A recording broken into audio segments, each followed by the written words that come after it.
میں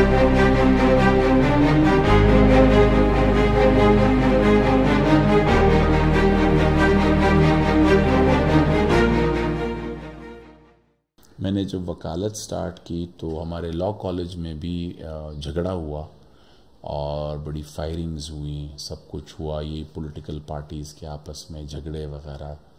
یہ جو میں بتا رہا ہوں you can check any time, net پہ آپ جا کے دیکھ سکتے ہیں. 98 میں law college, university law college Quetta میں کیا حال تھا، 99 میں کیا حال تھا، یا ڈگری کالج کوئٹہ میں کیا حال تھا. تو you can just check it out. Law college میں پہلے سال ہمارے بہت اچھے ریگولر کلاسز ہوئے، لیکن دوسرے سال میں بدقسمتی سے وہ بھی پھر فائرنگ اور ان چیزوں کی نظر ہو گیا. اینی ہاؤ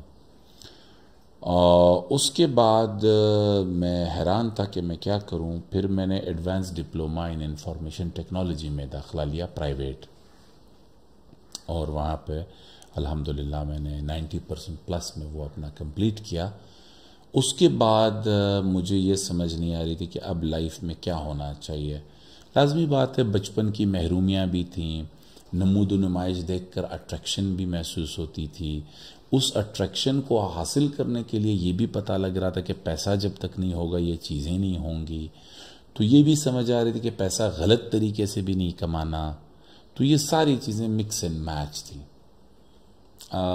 والد صاحب جو میرے ہیں اللہ تعالیٰ ان کو زندگی دے، سب کے والدین کے ساتھ ون وے انہوں نے ہمارے ساتھ بہت اچھا کیا اس حوالے سے کہ اگر ان کے پاس بہت پیسہ تھا یا ان کے پاس کچھ نہیں تھا تو انہوں نے ہمیں مطلب ایک بات بڑی اسٹریٹ بتائی تھی کہ میرے پاس کوئی پیسہ نہیں ہے، تم لوگوں نے اگر کوئی کمانا ہے، پیسہ کمانا ہے، کوئی زندگی میں کرنا ہے، go ahead and do it on your own.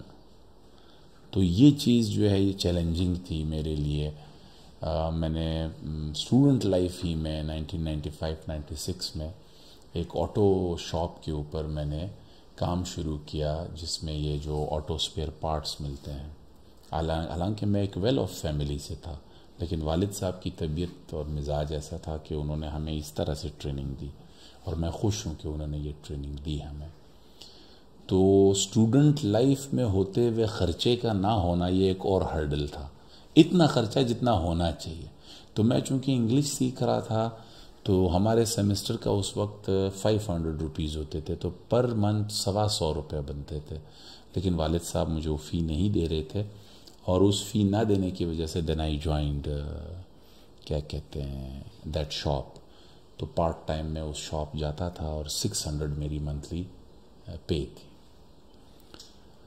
یہ ہرڈل اپنی جگہ پہ آیا، اور پھر مجھے آفر ہوئی ٹیوٹر بننے کی. تو پھر میں گھروں پہ جا کے پڑھاتا تھا اور 900 پھر میں کماتا تھا.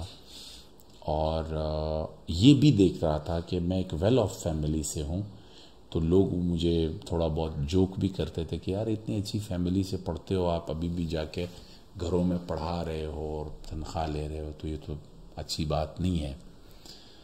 تو اینی ہاؤ وہ میں کرتا گیا، اللہ تعالیٰ مدد کرتے رہے. پھر میں نے یہ سوچا 2001 میں سیو دا چلڈرن، ایک UN کی کمپنی تھی، کسی نے مجھے کہا آپ اس کو جوائن کریں، اس میں اچھی تنخواہ ہوتی ہے تو آپ اپنی اسٹڈیز کو مزید آگے لے کے جا سکتے ہیں. لیکن بڑے بھائی نے میرے اوپر بہت احسان کیا، اور انہوں نے مجھے اسٹریٹ کہا کہ آپ جائیں قائد اعظم یونیورسٹی اسلام آباد میں اور وہاں پہ جا کے پڑھیں. اب جتنا بھی میرا ایکسپوجر اس وقت تک رہا وہ میں نہیں سمجھتا ہوں کہ وہ ایکسپوجر تھا. نہ آج سمجھتا ہوں کہ ایکسپوجر تھا. ایکسپوجر کا مطلب کیا ہوتا ہے؟ کسی نئی چیز کو کھول لینا، اس کے پردے آپ پہ کھل جانا، کسی نئی چیز کا علم حاصل کرنا، کسی اسٹیٹس کو سے ٹوٹ کے کوئی نئی چیز آپ کے سامنے آنا. دس از کالڈ ایکسپوجر. چاہے وہ زبان ہو، چاہے وہ تعلیم ہو، چاہے وہ علم ہو، کچھ بھی ہو. تو میں نہیں سمجھتا ہوں کہ میں ایکسپوزڈ تھا. میں کوئٹہ کی تک محدود تھا، ایک خاص مائنڈ سیٹ کے ساتھ تھا، اور میں پڑھاتا بھی تھا. اور پڑھانے سے ڈیفینیٹلی مجھے ایکسپوجر ملا کہ یار اگر سیکھنا ہوگا تو اس کے لیے سکھانا ہوگا، اور سکھاؤ گے تو سیکھو گے. تو یہ ایک مجھے عجب ایک اچھا سا سائیکل ملا. یہ ایکسپوجر میرا ضرور ہوا. قائد اعظم یونیورسٹی اسلام آباد آیا، یہاں پہ ماشاءاللہ سارے PhDs لوگ، سب جو میرا جہاں پہ داخلہ ہوا جس ڈپارٹمنٹ میں، تو میں پھر ایک ہرڈل میں پھنس گیا کہ جو بھی ہمارے اساتذہ بات کرتے تھے، جس ڈسپلن میں میرا داخلہ ہوا تھا اس میں کمپیریٹیو پالیٹکس تھی، امریکن فارن پالیسی تھی، امریکن ہسٹری تھی، اس کے علاوہ انٹرنیشنل ریلیشنز تھا، کرنٹ افیئرس تھا، پولیٹیکل پارٹیز ان پاکستان تھی، ڈفرینٹ سبجیکٹس تھے.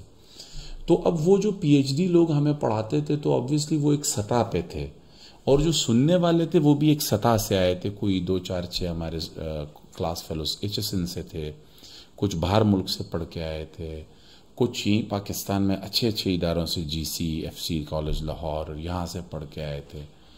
تو میں وہاں سے پڑھ کے آیا تھا، تو میرے سر سے سب کچھ گزر جاتا تھا اوپر.